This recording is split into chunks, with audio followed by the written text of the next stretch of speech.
तो फिल्म की शुरुआत में हमें नामी नाम की एक लड़की दिखाई जाती है जिसकी आंख अलार्म बजने पर खुलती है। नामी सारा ही दिन मोबाइल इस्तेमाल करती रहती है, जिसकी ऑफिस में काम करते वक्त, किसी से बातें करते वक्त और पार्टी में भी बस मोबाइल इस्तेमाल करती रहती है। फिर पार्टी करने के बाद रात को वो बस के जरिए घर जा रही होती है, तो वहाँ उसकी आंख लग गई थी, उसे पता नहीं चलता और उसका मोबाइल गिर जाता है। और जब वो जागती है तो उसे अपने मोबाइल का ख्याल नहीं रहता। मोबाइल के बगैर ही वो अपने घर आ जाती है, जिसके बाद वो एक लड़के को मिल जाता है। फिर अगले दिन भी नामी अपने घर गहरी नींद में सोई हुई थी, जहाँ तभी उसकी दोस्त आकर उसे जगाती है और तब नामी को ख्याल आता है कि उसका मोबाइल गायब है, इसीलिए वो उसे ढूंढने लगती है। पर जब मोबाइल नहीं मिलता तो वो अपने नंबर पर कॉल करती है और फोन एक औरत उठाती है। असल में जिस लड़के के पास फोन था वो अपनी मॉम की रिकॉर्डिंग के जरिए उससे बातें कर रहा था, मतलब कि बोल उसके मुंह में रही थी और वो उनकी आवाज ही नामी को सुना रहा था। वो औरत उसे बताती है कि हाँ, तुम्हारा मोबाइल मेरे पास ही है। ये सुनकर नामी उसे एक होटल में बुलाती है, जिस पर वो मान भी जाता है। वो लड़का फिर उसका मोबाइल चेक करने लगता है, पर पासवर्ड की वजह से उसे नहीं खोल पाता। इस वजह से लड़के को गुस्सा आ जाता है, वो मोबाइल की स्क्रीन ही तोड़ देता है। दूसरी तरफ शहर से दूर जंगलों में एक लड़की की लाश मिलती है, जिसकी हालत काफी खराब थी क्योंकि काफी बेरहमी से उसे मारा गया था। इस केस को एक ऑफिसर देख रहा था, जो अपने साथी को कहता है कि इस कत्ल खून का शक मुझे अपने बेटे जून पर है, जो पिछले 7 सालों से गायब है। जून और कोई नहीं बल्कि वही लड़का था जिसे नामी का मोबाइल मिला था। तो इस सिलसिले में इस ऑफिसर ने बहुत सारी चीजें भी पता की होती है। तो उसका साथी कहता है कि आपको बस शक है, पर उसे पकड़ने के लिए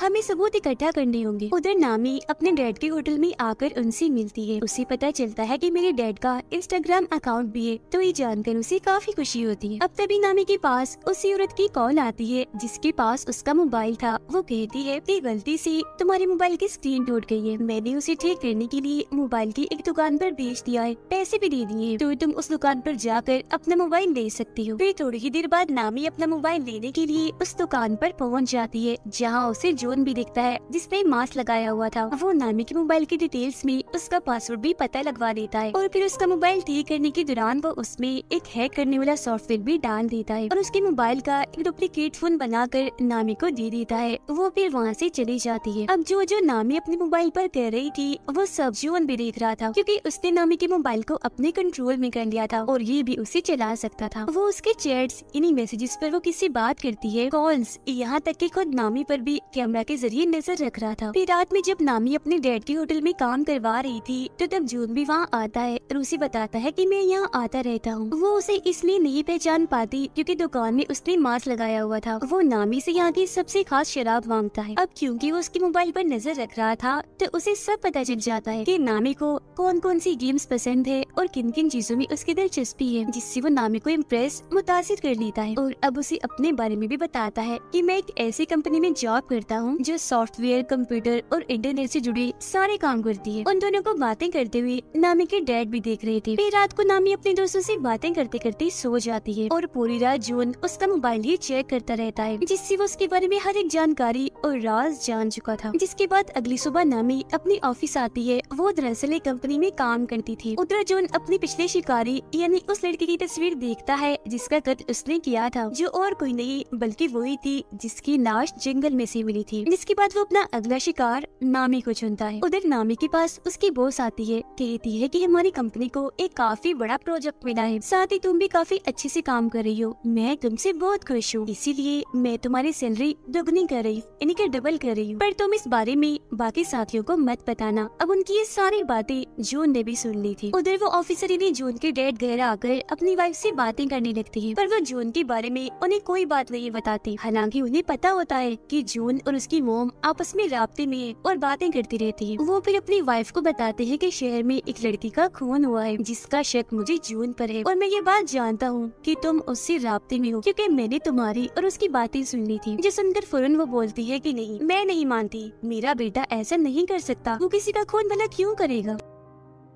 ठीक इसी वक्त ऑफिसर के पास उनके दोस्त का मैसेज आता है जो कहते हैं कि मुझे जून की लोकेशन का पता चल गया है, यानी वो जहाँ रहता है उस जगह का पता। उधर नामी अपने प्रोजेक्ट पर काम कर रही थी, काफी खुश थी वो, जबकि जून उसके घर जाता है और उसकी सारी चीजों को चेक करने लगता है, जिनमें उसे नामी का दूसरा मोबाइल भी मिल जाता है, यानी वो एक नहीं 2 मोबाइल इस्तेमाल करती है। उधर ऑफिसर की साथी उन्हें बताती है कि जिस जगह के बारे में मैंने आपको बताया है, इन्हें जून की लोकेशन पता चला है कि वो वहाँ सबसे चोरी रह रहा है। तो वो ऑफिसर इन्हें जून की डेट उस जगह पर जाने के लिए अकेले ही निकल पड़ते हैं। वो जब वहाँ पहुँचते हैं तो घर के अंदर भी चले जाते हैं और हर जगह की तलाशी लेने लगते हैं। साथ ही उन्होंने यहाँ की तस्वीरें भी बना ली थी। मरने वाले लड़के की मोम के बारे में भी इन्हें पता चल जाता है। इतनी ही देर में जून भी बाहर आ गया था। वो ये बात जान चुका था कि घर के अंदर कोई घुस आया है, इसीलिए चुपके से जब वो अंदर झांकता है तो अपने डैड को वहाँ देख लेता है। अंदर उसके डैड को लाश के नाखूनों पर लगी नेल पॉलिश भी मिल जाती है, जिससे उन्हें पता चल चुका था कि ये खून मेरे बेटे जून ने ही किया है। अब चालाकी से जून अपने डैड को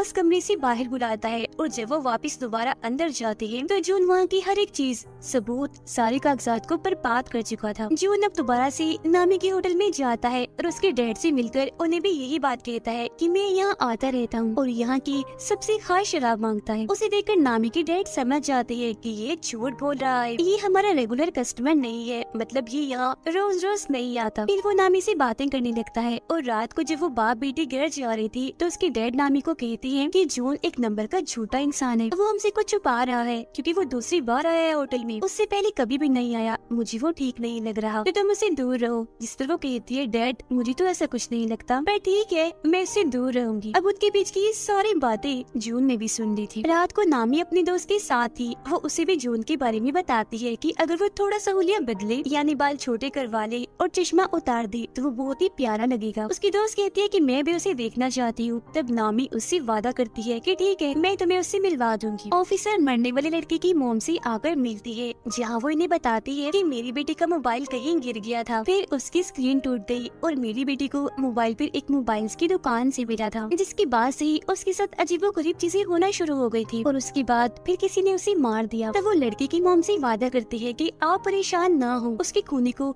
हम ढूंढ कर ही रहेंगे। नामी के डैड पर जब किसी काम से बाहर आते हैं तो जून उन पर हमला करके उन्हें पकड़ लेता है। इसी रात पुलिस को जंगल में से एक साथ 8 लाशें मिलती है, जिस वजह से ऑफिसर को काफी दुख होता है। फिर सुबह जब नामी की आँख खुलती है तो वो देखती है कि उसकी बॉस की तकरीबन 8 कॉल्स आई हुई है। साथ ही उसे अपने मोबाइल पर बहुत सारे मैसेजेस भी मिलते हैं, जिनमें उसने अपने दोस्तों को काफी बुरा भला कहा होता है। इसके अलावा अपने बॉस के बारे में भी काफी उल्टी सीधी बातें की हुई थी। एक पोस्ट भी डाली थी जिसमें उसने बता दिया था कि बॉस ने मेरी सैलरी दुगनी कर दी है। फिर वो अपने ऑफिस जाती है, जहाँ उसकी टीम उससे काफी नाराज थी। वो सबको बताती है कि मैं नहीं जानती वो सब किसने किया, क्योंकि मैंने तो एक भी मैसेज, एक भी पोस्ट नहीं की, पर कोई भी उसकी बात का यकीन नहीं करता और उसे वहाँ से निकलने का कहती है। वो अपनी बॉस से भी बात करती है, पर उसकी बॉस ने भी जॉब से उसे निकाल दिया होता है। वो उन्हें भी काफी समझाने की कोशिश करती है कि देखिए मेरी बात का यकीन करें, कोई भी पोस्ट, कोई भी मैसेज मैंने खुद से नहीं किया, मुझे लगता है किसी ने मेरा मोबाइल हैक कर लिया है, कोई मुझे फंसा रहा है, मतलब मेरे मोबाइल को कोई अपने कंट्रोल में लेकर चला रहा है, तो जरूर उसी ने किया होगा। जिस पर उसकी बॉस उसे ये साबित करने का कहती है और धक्के मारकर उसे वहाँ से निकाल देती है। इस चीज से उसे काफी दुख होता है। वो सीधा अपने दोस्त के पास जाती है और उसे सबके बारे में बताकर काफी रोने लगती है।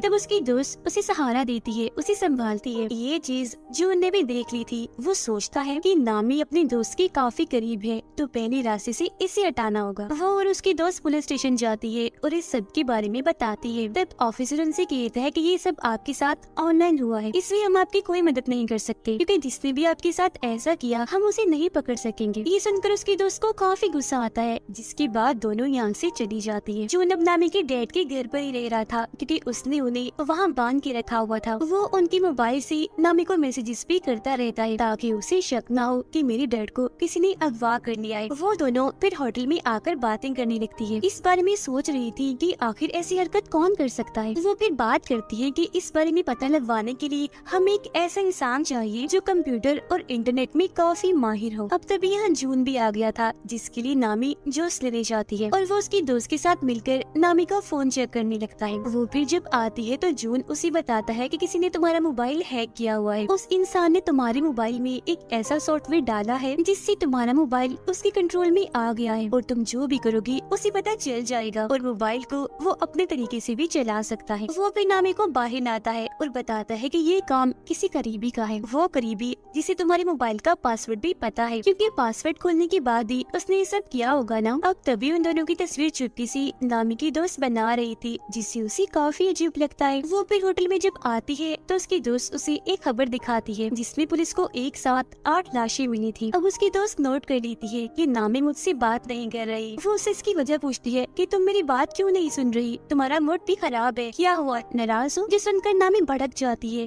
कहती है कि मुझे तुम पर शक है, ऐसा मेरे साथ तुमने किया होगा क्योंकि मेरी पासवर्ड तो सिर्फ तुम ही जानती हो। जो सुनकर उसकी दोस्त को काफी बुरा लगता है। वो कहती है कि तुम कल के आए उस लड़के जून की वजह से मुझ पर शक कर रही हो। ठीक है, अगर तुम्हें ऐसा ही लगता है तो मैं तुमसे दूर चली जाती हूँ। इतना कहने के बाद वो नामी से अपनी दोस्ती तोड़कर चली जाती है। वो काफी दुखी थी, रो रही थी और ये चीज जून भी देख लेता है। उधर पुलिस मरने वाले लोगों की लाशें जब उठा रही थी तब उनका सामान भी देखा जाता है, जो देखकर ऑफिसर काफी परेशान हो गए थे। तब उनका साथी कहते हैं कि ये काम आपका बेटा ही कर रहा है, हम जानते हैं, तो हमें उसे पकड़कर रोकना होगा जल्द से जल्द क्योंकि चीजें काफी आगे तक निकल गई हैं। तब ऑफिसर कहती है तो सबसे पहले तुम उस मोबाइल की दुकान को ढूंढो जहाँ जून काम करता है, जिस पर उसका साथी हाँ बोलता है और ये दोनों वहाँ से निकल जाते हैं। नामी होटल में बैठी अपनी और अपने दोस्त की वीडियो देख रही थी। वो काफी दुखी थी और अपना मोबाइल गिरा देती है जिससे स्क्रीन फिर से टूट जाती है। उधर ऑफिसर और उनके साथी को जो उनकी मोबाइल्स की दुकान मिल जाती है, पर उसने यहाँ की हर चीज को तबाह बर्बाद कर दिया था। लेकिन कुछ पेपर्स के जरिए उन्हें 8 कस्टमर्स के बारे में पता चलता है जो और कोई नहीं बल्कि वही लोग थे जिनकी लाशें इन्हें मिली थी। ऑफिसर बताते हैं कि मुझे 9वीं लड़की की डिटेल्स भी पता है जो मरने वाली है और वो डिटेल्स मुझे जून के घर से ही मिली थी, तो अब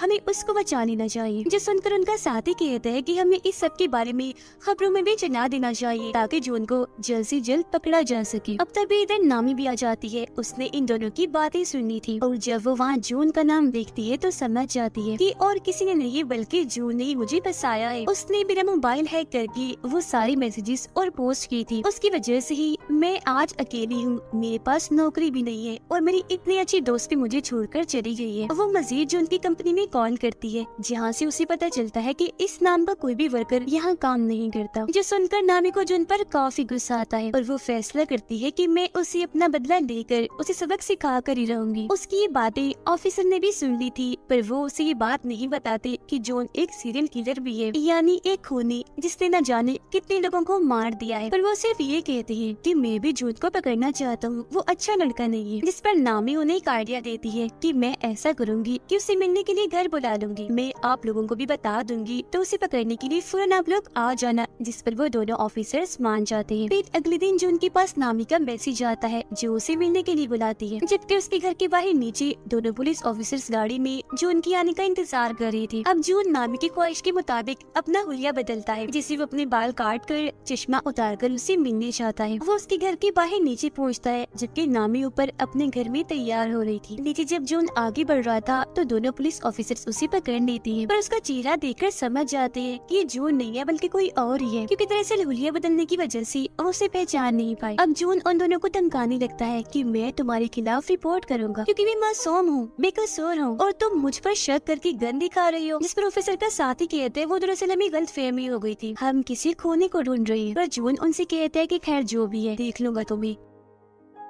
इतना कहने के बाद वो वहाँ से चला जाता है, जबकि दोनों ऑफिसर्स ऊपर आकर नामी से मिलती है। वो उन्हें बताती है कि जो उनका मैसेज आया है उसका कहना है मैं मसरूफ हूँ, आज बाद में मिलूंगा। वो फिर कहते हैं कि मैं अपना मोबाइल ठीक करने के लिए दे रही हूँ, तब तक दूसरा मोबाइल इस्तेमाल करूंगी और जब मेरा पहला मोबाइल मुझे मिल जाएगा हम उसे पकड़ लेंगे, जिसके लिए ऑफिसर्स भी मान जाते हैं। अब ऑफिसर के पास पुलिस स्टेशन से कॉल आती है। एक ऑफिसर उन्हें बताता है कि ये बात अब सबको पता चल गई है कि ये सारे खून और किसी ने नहीं बल्कि आपकी बेटी जून ने की है, तो अब से आपको इस केस से दूर रहना होगा ताकि आपको कोई खतरा ना हो। जो सुनकर वो काफी परेशान हो जाती है। अब नामी अपने दूसरे मोबाइल को निकाल कर उसमें अपनी सिम डालती है और ऑन करके उसे चलाकर बाहर आती है। ऑफिसर उसे कहते हैं कि तुम्हारी जान को भी खतरा है तो तुम भी किसी ऐसी जगह पर चली जाओ जहाँ तुम महफूज रह सकती हो। तो वो कहती है कि मैं अपने डैड के घर चली जाती हूँ, वो ही मेरे लिए ठीक जगह होगी। जिसके बाद वो ऑफिसर्स के साथ वहाँ जाने के लिए निकल जाती है। वो जब वहाँ पहुँचती है तो ऑफिसर उसे अपना कार्ड देता है, जिस पर वो कहती है कि ठीक है कुछ भी हुआ मैं आपसे राब्ता करके बता दूंगी, और घर के अंदर चली जाती है। अंदर आने के बाद वो अपने डैड को आवाज लगाने लगती है कि मैं आ गई हूँ। फिर अपने कमरे में जाकर जब वो मोबाइल इस्तेमाल कर रही थी तो उसे जून के नए नंबर से मैसेज आता है। वो जब उसे कॉल करती है तो फोन बजने की आवाज उसे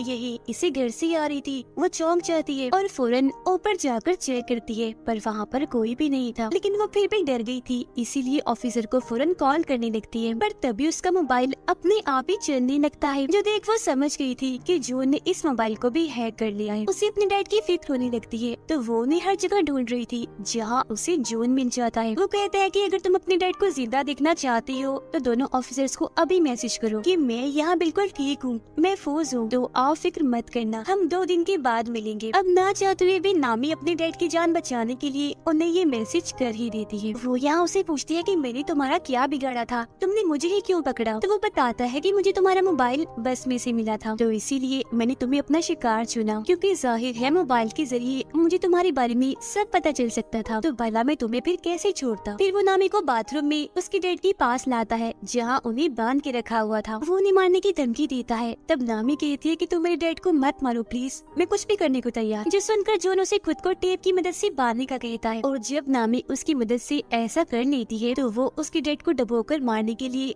टब में पानी छोड़ देता है। ये चीज नामी भी देख रही थी। दुखी होकर वो रोने लगती है, साथ ही वो जॉन को काफी बुरा बुरा भी कह रही थी, तो वो उसे भी उठाकर ठिकाने लगाने के लिए पर टेप लगा देता है और बार टब में छोड़ देता है जो पूरा ही पानी से भर गया था। वो उसकी तस्वीरें बनाकर उसकी बेबसी पर हंस रहा था और वहाँ से बाहर निकल आता है। उसे ऑफिसर का कार्ड मिलता है जिसके पीछे उन्होंने लिखा था नामी सिर्फ कॉल करना, मैसेज नहीं। पर क्योंकि इसने तो ऑफिसर को मैसेज करवाया था तो उन्हें पता चल गया था कि जरूर ये जून ने किया है, तो इसका मतलब वो यहाँ आ रहे थे जून को पकड़ने के लिए। अब जून को भी एहसास हो जाता है कि ऑफिसर्स घर में घुस आए हैं। वो ऑफिसर के साथी को जाकर पकड़ लेता है, पर पीछे से उसके डैड ऑफिसर आकर उसे पकड़ लेते हैं। मगर क्योंकि ये उनका बेटा नहीं होता तो वो इसे मारने लगते हैं और अपने बेटे के बारे में पूछते हैं। पानी में डूबकर नामी मरने ही वाली थी कि तभी ऑफिसर का साथी उसी पानी से बाहर निकाल कर मरने से बचा लेता है। ऑफिसर उसे मार मार कर काफी जख्मी कर देते हैं और अपने बेटे के बारे में पूछते हैं। तब वो कहता है डैड मैं ही आपका बेटा हूँ, जिस पर ऑफिसर मान भी जाती है। तो वो उन पर हंसने लगता है और कहता है कितने बेवकूफ हो तुम, अपने बेटे की पहचान भी नहीं है। ये सुनकर ऑफिसर भड़क जाते हैं और उसे दोबारा से मारने लगते हैं। उधर नामी को भी होश आ गई थी। वो देखती है कि ऑफिसर के साथी उसके डैड को होश में लाने की कोशिश कर रही है, पर वो उठ ही नहीं रही। ऑफिसर फिर जो उनका बैग चेक करती है जिसमें से उन्हें जो उनके सारे शिकारों का सामान मिलता है, यहाँ तक कि 0 नंबर वाले शिकार का भी, इन्हीं सबसे पहले वाले शिकार का, जो कि असल में और कोई नहीं बल्कि उनका बेटा जून था। इस कोने के पास ऑफिसर की वाइफ और उसके बेटे की सारी डिटेल्स मौजूद थी। इन्हें जो 7 साल पहले गायब हो गया था, असल में वो गायब नहीं हुआ था, 7 साल पहले ही इस कोने ने उसे मार डाला और तभी से जून की पहचान देकर इन्हें जून बनकर लोगों को मार रहा है। ये जानकर ऑफिसर को काफी दुख होता है, इसीलिए वो गन लेकर खूनी को मारने के लिए जाती है। खूनी उन्हें बताता है कि मैं आज भी जून बनकर तुम्हारी वाइफ से बात करता हूँ। कितने भोले हो आप लोग, पता लगवा ही नहीं पाए कि जिसे तुम बात कर रहे हो अपना बेटा समझकर वो तो तुम्हारे बेटे का असली कातिल है। उसकी ये सारी बातें नामी भी सुन लेती है। वो गुस्से से भरी बाहर आती है, ऑफिसर से गन छीनकर उस खूनी को मार देती है। वो फिर देखती है कि मेरे डैड को होश आ गई है, मतलब कि वो जिंदा है। इस बात से जज्बाती होकर वो अपने डैड के गले से लगकर काफी रोती है। फिर उसका इलाज करने के लिए उसे एम्बुलेंस के जरिए हॉस्पिटल भेज दिया जाता है, जहाँ से पुलिस भी सभी मरने वालों की चीजें इकट्ठा कर रही थी। कुछ दिन के बाद सभी को खूनी के बारे में पता चल जाता है, यानी कि वो ऑनलाइन ही इंटरनेट के जरिए ही लोगों को पकड़कर उन्हें मारता है और अब वो मारा जा चुका है। बस इससे ज्यादा और कोई जानकारी नहीं मिल पाती। फिर नामी जब अपने डैड और दोस्त के साथ होटल में थी तो कोई चुपके से उस पर नजर रख रहा था, जिसे वो खुद भी देख लेती है, पर समझ नहीं पाती कि ये कौन है। तो या तो ये खूनी ही हो सकता है जो शायद मरा नहीं होगा, या फिर ऑफिसर का बेटा भी हो सकता है, या कोई तीसरा इंसान भी हो सकता है जो अब खूनी की तरह ही ऑनलाइन पकड़ पकड़ कर लोगों को मारेगा सिर्फ अपनी इंजॉयमेंट के लिए। और इसी सस्पेंस भरे सीन के साथ ही ये कहानी इधर ही खत्म हो जाती है।